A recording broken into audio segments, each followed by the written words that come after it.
ನಮಸ್ತೆ ವೀಕ್ಷಕರೇ.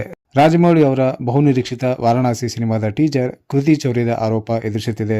ನೆಟ್ಟಿಗರು ಟೀಜರ್ನ ದೃಶ್ಯಗಳನ್ನು ಹಾಲಿವುಡ್ ಚಿತ್ರಗಳೊಂದಿಗೆ ಹೋಲಿಕೆ ಮಾಡುತ್ತಿದ್ದಾರೆ. ಇದು ಈ ಹಿಂದೆ ಕೂಡ ರಾಜಮೌಳಿ ಎದುರಿಸಿದ ಟೀಕೆಯಾಗಿತ್ತು. ಮಹೇಶ್ ಬಾಬು ಅಭಿನಯದ ಈ ಚಿತ್ರ 2027ಕ್ಕೆ ಬಿಡುಗಡೆಯಾಗಲಿದೆ. ಟಾಲಿವುಡ್ನ ಸ್ಟಾರ್ ನಿರ್ದೇಶಕ ರಾಜಮೌಳಿ ಅವರು ಯಾವುದೇ ಪ್ರಾಜೆಕ್ಟ್ ಕೈಗೆತ್ತಿಕೊಂಡರೂ ಅದರಲ್ಲಿ ಒಂದು ವಿಶೇಷತೆ ಇರುತ್ತದೆ. ಸಿನಿಮಾ ಅದ್ದೂರಿಯಾಗಿ ಮೂಡಿಬರುತ್ತದೆ. ಸಿನಿಮಾದ ದೃಶ್ಯಗಳನ್ನು ಥಿಯೇಟರ್ನಲ್ಲಿ ಕುಳಿತು ನೋಡುವಾಗ ಮೈ ರೋಮಾಂಚನ ಆಗುತ್ತದೆ. ಈಗ ಅವರ ಮೇಲೆ ಕೃತಿ ಚೌರ್ಯದ ಆರೋಪ ಕೇಳಿಬಂದಿದೆ.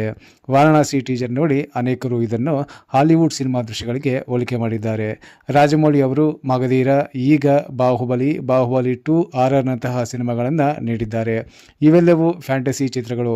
ಈ ಸಿನಿಮಾಗಳಲ್ಲಿ ಅವರ ಆಲೋಚನಾ ಶಕ್ತಿ ಪ್ರೇಕ್ಷಕರನ್ನು ವಿಸ್ಮಯಗೊಳಿಸುತ್ತದೆ. ಆದರೆ ಕೆಲವು ದೃಶ್ಯಗಳು ಬೇರೆ ಬೇರೆ ಸಿನಿಮಾಗಳ ದೃಶ್ಯಗಳಿಗೆ ಹೋಲಿಕೆಯಾಗಿದ್ದೂ ಇದೆ. ಈ ಸಂದರ್ಭದಲ್ಲಿ ಅವರು ಟೀಕೆ ಎದುರಿಸಿದ್ದರು. ಈಗ ರಾಜಮೌಳಿ ಅವರ ವಾರಣಾಸಿ ಟೀಜರ್ನ ದೃಶ್ಯಗಳ ಮೇಲೂ ಕೃತಿ ಚೌರ್ಯದ ಆರೋಪ ಎದುರಾಗಿದೆ. ನೆಟ್ಟಿಗರು ಬೇರೆ ಬೇರೆ ಹಾಲಿವುಡ್ ಸಿನಿಮಾಗಳಿಗೆ ವಾರಣಾಸಿ ಚಿತ್ರದ ದೃಶ್ಯವನ್ನು ಹೋಲಿಕೆ ಮಾಡುತ್ತಿದ್ದಾರೆ. ತಮ್ಮ ಸಿನಿಮಾಗಳಲ್ಲಿ ಹಾಲಿವುಡ್ನ ಸ್ಫೂರ್ತಿ ಇರುತ್ತದೆ ಎಂದು ರಾಜಮೌಳಿ ಹೇಳಿದ್ದಾರೆ. ಆದಾಗ್ಯೂ ರಾಜಮೌಳಿ ಅವರು ಸಾಕಷ್ಟು ಬಾರಿ ಟೀಕೆಗಳನ್ನು ಎದುರಿಸಿದ ಉದಾಹರಣೆಯೂ ಇದೆ. ಈಗ ಸಿನಿಮಾದ ಟೀಜರ್ ಅಥವಾ ಟ್ರೇಲರ್ ರಿಲೀಸ್ ಆದ ಬಳಿಕ ಈ ಬಗ್ಗೆ ಮತ್ತಷ್ಟು ಸ್ಪಷ್ಟನೆ ಸಿಗಲಿದೆ. ಸ್ನೇಹಿತರೆ, ಈ ಮಾಹಿತಿ ನಿಮಗೆ ಇಷ್ಟವಾದಲ್ಲಿ ಒಂದು ಲೈಕನ್ನು ಕೊಡಿ.